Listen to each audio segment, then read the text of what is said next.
చాలా వీక్స్ తర్వాత last week ఒక మంచి బుల్లిష్ వీక్ అని చెప్పొచ్చు. ట్రంప్ యొక్క మైండ్ సెట్ కొంచెం జనాలకి అర్థం కావట్లేదు. కొందరికేమో పాజిటివ్గా అర్థమైంది. ఎలా అంటే Modi is my good friend అని ఒక ట్వీట్లో అంటే, ఇంకో ట్వీట్లో యూరోప్ నేషన్స్కి చెప్తున్నారు 100% టారిఫ్ వేయండి ఇండియా మీద అని చెప్పి. సో ఒక పక్క ఒకలాగా ఇంకో పక్క ఇంకోలా మాట్లాడుతున్నారు. అది కొంచెం కన్ఫ్యూజింగ్గా ఉంది కొందరికి. ఇది ఏదో ఒక రోజు సర్దుకుంటుందని కొందరికి అనిపించి బయింగ్ చేయడం మొదలుపెట్టారు. బయింగ్ చేయడానికి అదొకటే కారణం కాదు, ఇంకా యూఎస్లో ఫెడ్ రేట్ కట్ ఉంటుందని ఒక ఎక్స్పెక్టేషన్స్తో కూడా ఈ వీక్ పెరిగిందని అనుకుంటున్నాను. నిఫ్టీ ఈ వీక్ బుల్లిష్గా ఉందా, బేరిష్గా ఉందా? బుల్లిష్ అయితే నెక్స్ట్ లెవెల్స్ ఏంటి, ఆప్షన్స్ యొక్క ఓఐ అనాలిసిస్ డేటా ఎలా ఉంది, ఫ్యూచర్స్ యొక్క ఓఐ అనాలిసిస్ డేటా ఎలా ఉంది, క్యాష్ మార్కెట్లో ఎఫ్ఐఎస్ ఏం చేశారు, ఏ సెక్టర్స్ బాగా పర్ఫామ్ చేశాయి అనేది మనం చూద్దాం. హాయ్, నా పేరు శ్రీకర్. ఇక వీడియో మొదలు పెడదామా? సో మనం వీక్లీ టైం ఫ్రేమ్లో చూస్తే లాస్ట్ వీక్ యొక్క హైకి పైన ఈ వీక్ క్లోజ్ అయింది. ఇది ఒక మంచి బుల్లిష్ సైన్ అనుకోవచ్చు. అది కూడా ప్రాపర్ ప్రొజెక్షన్తో పైకి వెళ్ళింది. మేబీ చిన్న ఒక 30 పాయింట్స్ 50 పాయింట్స్ గ్యాప్ అప్తో అలా వెళ్ళింది. ఇది ఇండెక్స్లో ఆ చిన్న గ్యాప్స్ అనేవి కొంచెం కామన్ కాబట్టి పెద్దగా పట్టించుకోవాల్సిన అవసరం లేదు. సో ఇది ప్రాపర్గా పైకి వెళ్ళిందని కన్సిడర్ చేయొచ్చు. ఇది బుల్లిష్ అయ్యింది లాస్ట్ వీక్ క్యాండిల్కి హై పైన క్లోజ్ అవ్వడం వల్ల. బట్ స్టిల్ ముందుగా అనుకున్న 25,200 250 లెవెల్ ఉంది కదా, ఈ లెవెల్ పైన ఇంకా క్లోజ్ అవ్వలేదు. సో నేను దీన్ని కంప్లీట్గా బుల్లిష్గా చూడాలని అట్ ప్రజెంట్ అనుకోవట్లేదు. సో నెక్స్ట్ వీక్ ఇంకా బుల్లిష్ అయ్యి ఒక 30 మినిట్ క్యాండిల్ అయినా కనీసం 25,200 250 లెవెల్ పైన క్లోజ్ అయితే నేను అప్పటి నుంచి నా ట్రెండ్ వ్యూని ఇంట్రాడేలో బుల్లిష్గా మార్చుకుంటాను. అప్పటి వరకు నేను కొంచెం ఇప్పుడు న్యూట్రల్గా ఉంటాను, ఎందుకంటే ఇప్పుడు సైన్స్ ఏమో బుల్లిష్గా ఉన్నాయి, బేరిష్గా అయితే లేవు. ఇప్పుడు ట్రేడ్ చేయకుండా వెయిట్ చేస్తాను. ఇలా ఈ క్యాండిల్ బుల్లిష్గా వెళ్ళింది కదా, సో ఇది యాక్చువల్గా బయింగ్ వల్ల జరిగిందా, షార్ట్ కవరింగ్ వల్ల జరిగిందా అని క్లారిటీ మనం ఈ చార్ట్ చూస్తే అర్థం కాదు. సో ఆ విషయాన్ని మనం నెక్స్ట్ ఓఐ అనాలిసిస్లో చూద్దాం. బట్ దానికంటే ముందు 30 మినిట్ టైం ఫ్రేమ్లో ఇదే చార్ట్ని చూద్దాం.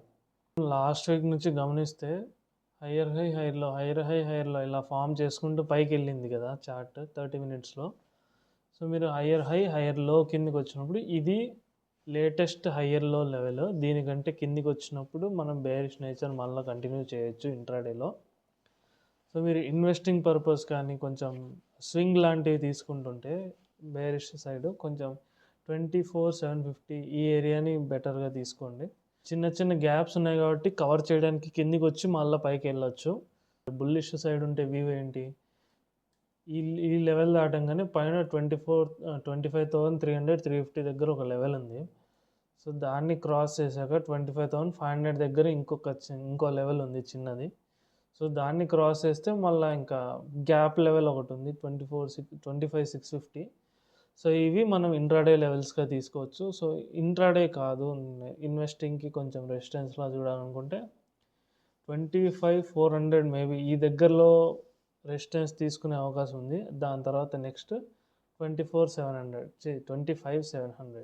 ఇక మనం ఆప్షన్స్ యొక్క ఆప్షన్ సెల్లర్స్ యొక్క ఈ డేటాలో గమనిస్తే చాలా వీక్స్ తర్వాత బేర్స్ అందరూ చాలా తగ్గిపోయారు.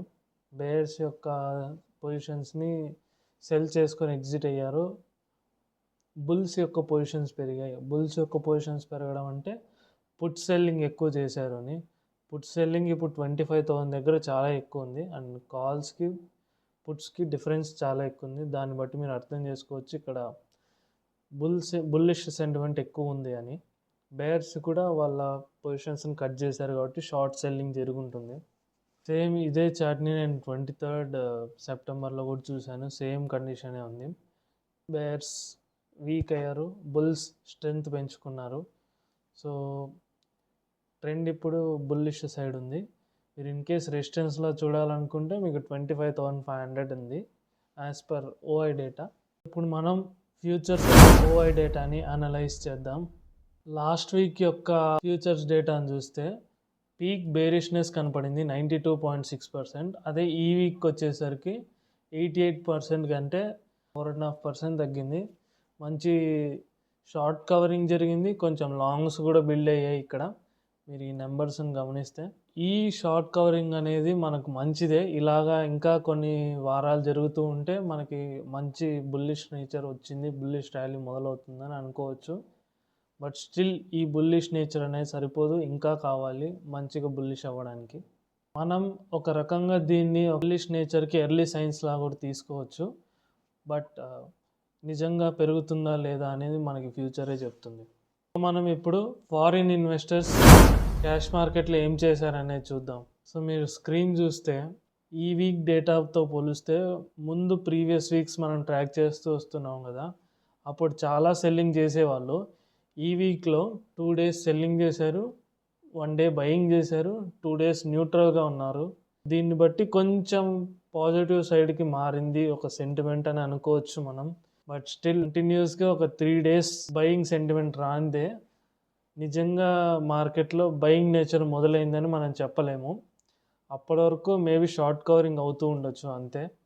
నిజమైన బయింగ్ సెంటిమెంట్ రావాలంటే 3 days కంటిన్యూగా కొనాల్సిందే. సో ఇక మన ఫైనల్ అనాలిసిస్, సెక్టోరల్ అనాలిసిస్ మొదలు పెడదాం. ఈ వీక్ టాప్ పర్ఫార్మింగ్ సెక్టర్స్లో ఐటీ సెక్టార్ ఉంది, ఇంకా పిఎస్యూ బ్యాంక్స్, పిఎస్సి సెక్టార్స్ ఉన్నాయి. ఐటీ సెక్టార్లో ఎందుకు ఈ రివర్సల్ వచ్చిందంటే 2 కారణాలు ఉన్నాయి. ఒకటి, లాస్ట్ వీక్ ఒక ఫేక్ న్యూస్ వల్ల కింద పడింది. సో అది ఫేక్ న్యూస్ అని తెలిసిన తర్వాత ఒక రికవరీ వస్తుంది కదా, అది జరిగింది. రెండోది ఏంటంటే ఇన్ఫోసిస్ ఒక పెద్ద బైబ్యాక్ అనౌన్స్ చేసింది. సో ఆ న్యూస్ వల్ల కూడా ఇంకా ఐటీ సెక్టార్లో మూమెంటం కనపడింది. లీస్ట్ పర్ఫార్మింగ్ సెక్టార్స్ విషయానికి వస్తే ఎఫ్ఎంసీజీ ఇంకా కన్జ్యూమర్ డ్యూరబుల్స్ ఉన్నాయి. ఎఫ్ఎంసీజీలో ఇంకా కన్జ్యూమర్ డ్యూరబుల్స్లో ఒక న్యూస్ ఉంది ఏంటంటే జిఎస్టీ రేట్ కట్స్ని కొన్ని చిన్న ప్రోడక్ట్స్ మీద వాళ్ళు పాస్ ఆన్ చేయలేము అని చెప్పి అంటున్నారు. సో అలా చేయడం వల్ల లాంగ్ టర్మ్లో వాళ్ళకు ఒక బెనిఫిట్ ఉంటుంది. కానీ షార్ట్ టర్మ్లో ఏమనుకుంటున్నారంటే జనాలు పాస్ చేయకపోతే ప్రైజెస్ మారవు, ఇంకా కాస్ట్లీ అనుకొని జనాలు కొనడం తగ్గిస్తారేమో అని అనుకుంటున్నారు. కానీ ఎఫ్ఎంసీజీ అనేవి నిత్యావసర సరుకులు, అవి ఎప్పటికీ కొంటూనే ఉంటారు, అవి మారదు. సో కొంచెం లాంగ్ టర్మ్లో దానికంటూ ఒక బెనిఫిట్ ఉంటుంది. మీరు కంగారు పడాల్సిన అవసరం లేదు ఇన్ కేస్ మీరు లాస్ట్ వీక్స్లో కొనుంటే. అది కాక ఎఫ్ఎంసీజీ ఇంకా కన్జ్యూమర్ డ్యూరబుల్స్ లాస్ట్ 3-4 వీక్స్గా ట్రాక్ చేస్తున్నాం కదా, అది one of the top performing సెక్టార్స్గా ఉండింది. సో ఇంత పెరిగిన తర్వాత ప్రాఫిట్ బుకింగ్ అనేది చాలా నార్మల్ విషయం. సో అలా ప్రాఫిట్ బుకింగ్ అయిందని అనుకుంటున్నాను. సో మేబీ అదే కంటిన్యూ అవ్వచ్చు ర్యాలీ కూడా నెక్స్ట్ వీక్స్ వచ్చి చూద్దాం ఏం జరుగుతుందో ఆ సెక్టార్స్లో కూడా. సో ఒక వీడియోని సమ్మరైజ్ చేస్తే గత కొన్ని వారాలుగా మనం చూస్తూనే ఉన్నాం, పెద్దగా నెగిటివ్ న్యూస్ లాంటివి ఏమీ లేవు. ట్రంప్ యొక్క ఇంపాక్ట్ ఏమైనా పడుతుందని ఒక భయంతోనే ఉన్నారు. ట్రంప్ మోడీ ఫ్రెండ్స్ అన్నట్లు ఒక ఇండికేషన్ పంపించారు కదా, దాంతో కొంచెం రిలీఫ్ ఫీల్ అయ్యారేమో. కానీ దాని తర్వాత మళ్ళీ 100% టారిఫ్ అనే మాట వస్తుంది ఇప్పుడు. సో చూడాలి వాళ్ళు మళ్ళీ ఎటువంటి డెసిషన్స్ తీసుకుంటారు అనేది. అట్ ప్రజెంట్ మీరు ఇన్వెస్టింగ్ చేస్తుంటే, ఎస్ఐపిస్ చేస్తుంటే దాన్ని ఆపాల్సిన అవసరం అస్సలు లేదు.